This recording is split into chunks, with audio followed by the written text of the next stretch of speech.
السلام علیکم ورحمۃ اللہ وبرکاتہ۔ میرے محترم اور میرے معزز بزرگوں اور دوستوں، نوجوان ساتھیوں، آج میں اس مختصر سے وقت میں اللہ تبارک و تعالی نے والدین کی فضیلت کے بارے میں قرآن کریم کے اندر جو فضیلت بیان فرمائی ہے کہ والدین کے کیا حقوق ہیں، والدین کی کس طرح خدمت کرنی چاہیے، والدین کے سامنے کس طریقے سے رہنا چاہیے، میرے دوست اس کو میں آپ حضرات کے سامنے تھوڑی دیر کے لیے میں بات کرنا چاہتا ہوں۔ اللہ کے رسول نے کیا فرمایا، والدین کے کیا حقوق ہوتے ہیں، والدین کی کیا قدر و قیمت ہے، ماں باپ کی کیا قدر و قیمت ہے قرآن و حدیث کے اندر اور اس دنیاوی زندگی کے اندر، میرے دوستو اس کو میں بیان کرنا چاہتا ہوں۔ میں آپ کو بتا دوں کہ آج ہمارے جو بزرگ لوگ ہیں، جو پرانے لوگ ہیں، میرے دوستو آج وہ یہ کہہ کر کے خون کے آنسو رونے پر مجبور ہو گئے، اور آنکھ سے آنسو نہیں بلکہ خون کے آنسو ان کے نکل رہے ہیں، اور ان کے جذبات کو آپ دیکھیں گے، کہتے ہیں کہ پرانے زمانے کے بچے ایسا ہوا کرتے تھے کہ اپنی ماں باپ کی عزت، اپنی ماں باپ کی توقیر، اپنے ماں باپ کی عظمت اور اپنی ماں باپ کے عزت و احترام کے اندر کوئی کمی نہ چھوڑتے تھے۔ اور اس زمانے کے بعد سے آج کل اس زمانے کو اگر لیا جائے تو میرے دوستو اس زمانے کے اندر آج کی اولاد جو ہے اپنی ماں باپ کی خدمت سے نابلد اور اپنی ماں باپ کی بے عزتی کرنے پر تلے ہوئے ہیں۔ تو آئیے میرے دوستو سب سے پہلے ہم قرآن کریم سے ڈھونڈتے ہیں کہ اللہ تبارک و تعالیٰ نے قرآن کریم کے بارے میں والدین کے حقوق کو کیا بتایا ہے میرے دوستو۔ تو سب سے پہلے اگر قرآن میں ہم ڈھونڈتے ہیں تو سورہ بنی اسرائیل کے اندر اللہ تبارک و تعالیٰ فرماتے ہیں وَقَضَى رَبُّكَ أَلَّا تَعْبُدُوا إِلَّا إِيَّاهُ وَبِالْوَالِدَيْنِ إِحْسَانًا۔ آگے اللہ فرماتے ہیں اِمَّا يَبْلُغَنَّ عِنْدَكَ الْكِبَرَ أَحَدُهُمَا أَوْ كِلَاهُمَا فَلَا تَقُلْ لَهُمَا أُفٍّ وَلَا تَنْهَرْهُمَا وَقُلْ لَهُمَا قَوْلًا كَرِيمًا۔ محترم سامعین، میں یہ بتانا چاہ رہا ہوں کہ والدین کون سی وہ قیمتی شے ہیں اور والدین کا کیا مقام ہے، ماں باپ کا کیا مقام ہے قرآن و حدیث کے اندر۔ میرے دوستو اگر آپ اس کو سنیں گے، اگر آپ اس کو پڑھیں گے تو میرے دوستو یا آپ اپنی عقل کو دوڑائیں گے یا آپ اپنے اندر غور و فکر و تدبر کریں گے تو ماں باپ کی قدر و قیمت معلوم ہو جائے گی میرے دوستو۔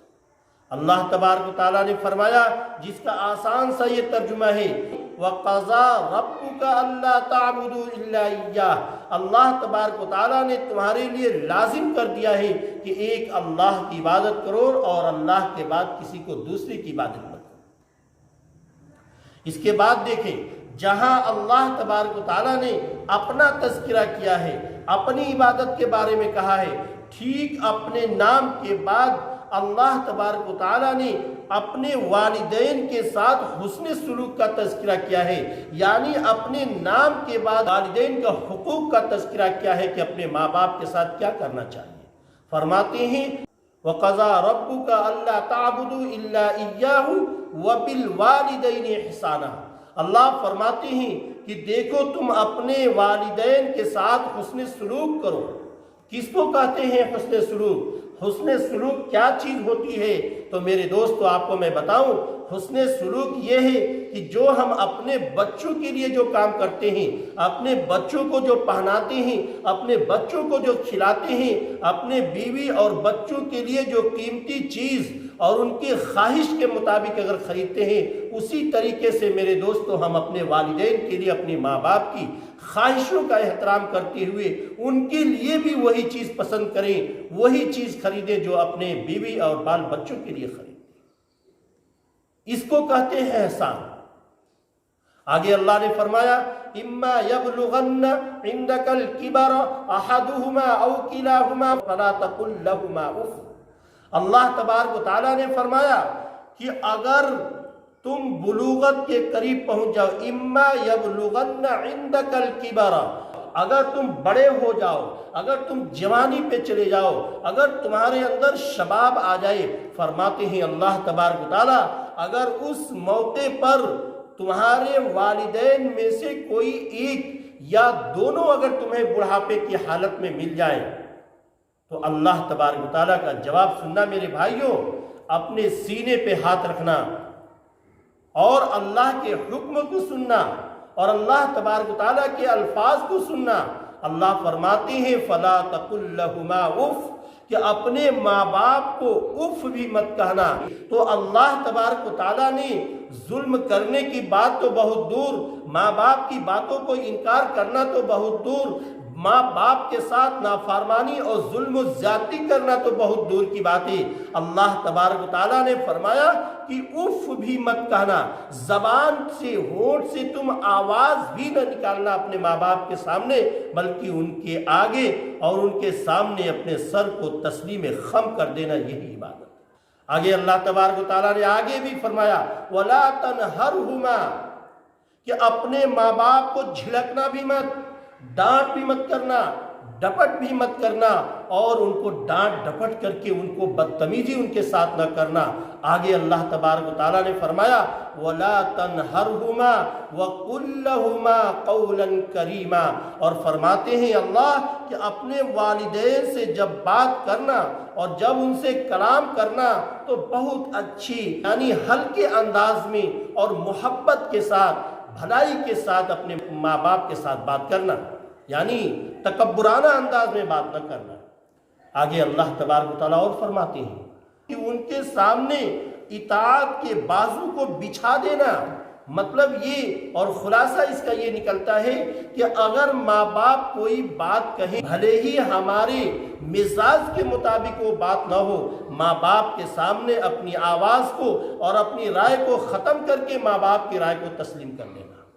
آگے اللہ تبارک و تعالیٰ نے قرآن کریم کے اس ٹکڑے کو بیان فرمایا ہے میرے دوستو، اگر آپ دیکھیں گے اور آپ اس کے بارے میں سوچیں گے، یہ اللہ تبارک و تعالیٰ نے حقوق بیان کیے ماں باپ کو کہ ماں باپ کے ساتھ کیا کرنا ہے۔ آگے فرماتے ہیں، اس الفاظ پہ غور کریں، آگے فرماتے ہیں وَقُلْ رَبِّ ارْحَمْهُمَا كَمَا رَبَّيَانِي صَغِيرًا، اور یہ تم آخر کے اندر یہ دعائیں بھی کرتے رہنا، اللہ کے سامنے گر گرانا، روتے رہنا، بلبلاتے رہنا۔ اگر تمہارے ماں باپ دنیا کے اندر موجود ہیں تو اس دنیا کے اندر ان کی زندگی کے لیے دعائیں کرنا، ان کی سلامتی کے لیے دعائیں کرنا، اور اگر اس دنیا کے اندر موجود نہ ہو تو ان کے مغفرت کے لیے دعا کرنا کہ اللہ ان کی قبر کے اندر ان کی مغفرت فرمائے اور ان کی قبر کو جنت کے باغوں میں سے ایک باغ بنا دے اور جنت میں اعلیٰ علیین میں جگہ نصیب فرمائے۔ کیوں؟ غور کریں اس بات پر کہ اللہ تبارک و تعالیٰ نے فرمایا کما ربیانی صغیرا وقل رب ارحمہما کما ربیانی صغیرا، کہ اے میرے اللہ ان کے اوپر تو رحمت نازل فرما، اے اللہ ان کے اوپر تو بھلائی عطا فرما، جس طریقے سے میرے والدین نے میرے اوپر بچپنے کے اندر میرے اوپر رحمت کی ہے، میرے بچپنے میں میرے اوپر بھلائی کی ہے۔ آپ اندازہ تو لگائیں، آپ سوچی تو صحیح کہ بچپن کا زمانہ گزرا ہے میرے دوستو، بچپنے کے اندر اگر ماں باپ اس بچے کی ناز و نخرے کو برداشت کرتا ہے، بچہ طرح طرح کے سوالات کرتا ہے، الٹے سیدھے سوالات کرتا ہے، لیکن پھر بھی والدین اور ماں باپ اس کو صحیح جواب دیتے رہتے ہیں، سمجھاتے رہتے ہیں۔ لیکن میرے دوستو، یہی بچہ جب بچپنے کے اندر طرح طرح کے الٹے پلٹے سوالات کرتا ہے تو ماں باپ کبھی ناراض نہیں ہوتے ہیں اور چڑچڑاتے نہیں ہیں، غصہ نہیں کرتے، سمجھانے کی کوشش کرتے ہیں۔ لیکن جب میرے دوستو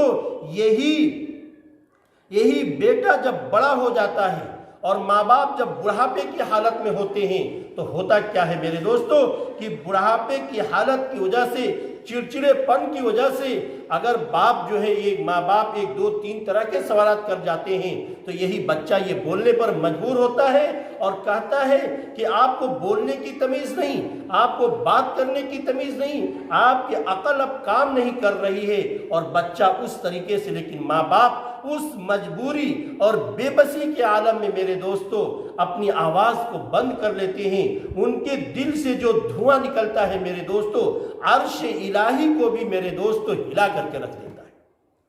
اگر یہی ماں باپ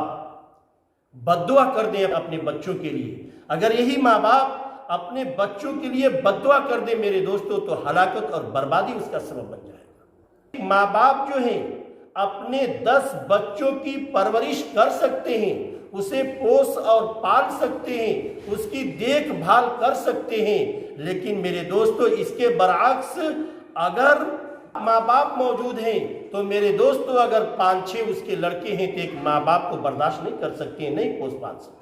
یہ آج کل موجودہ دور کے اندر آپ دیکھتے ہیں کہ ایک ماں باپ نے اپنے بیٹوں کو چاہے 10 ہوں، چاہے 5 ہوں، چاہے جتنے بھی ہوں، محنت کر کے، مزدوری کر کے، اپنی خواہشوں کو دبا کر کے اپنے بیٹوں کی پرورش کرتا ہے، لیکن میرے دوستو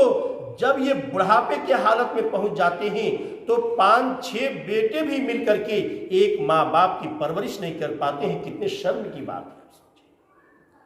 میرے دوستو، یہی ماں باپ ہیں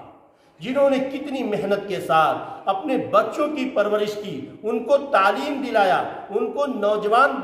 بنا کر کے اس درجے تک پہنچایا کہ ان کی عزت اور شہرت کا ایک مقام ہو جاتا ہے۔ کسی شاعر نے کہا ہے، یہی وہ مائیں تھیں جن کے گود میں اسلام پلتا تھا، یہی وہ مائیں تھیں جن کے گود میں اسلام پلتا تھا، انہی گودوں میں انسان نور کے سانچے میں ڈھلتا تھا۔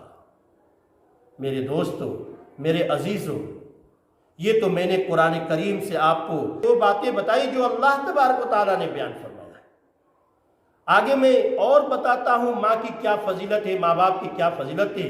آپ اس بات کو جانتے ہیں کہ باپ کے بارے میں حدیث میں آتا ہے کہ جنت کی کنجی اس کے پاس ہے، باپ جو ہے جنت کا دروازہ ہے، اور ماں جو ہے وہ خود ہی جنت ہے، ماں کے قدموں کے نیچے جنت ہے۔ میرے دوستو، حدیث ہے اللہ کے رسول صلی اللہ علیہ وسلم نے فرمایا، الجنت تحت اقدام الامہات، کہ جنت جو ہے ماں کے قدموں کے نیچے پڑا ہوا ہے۔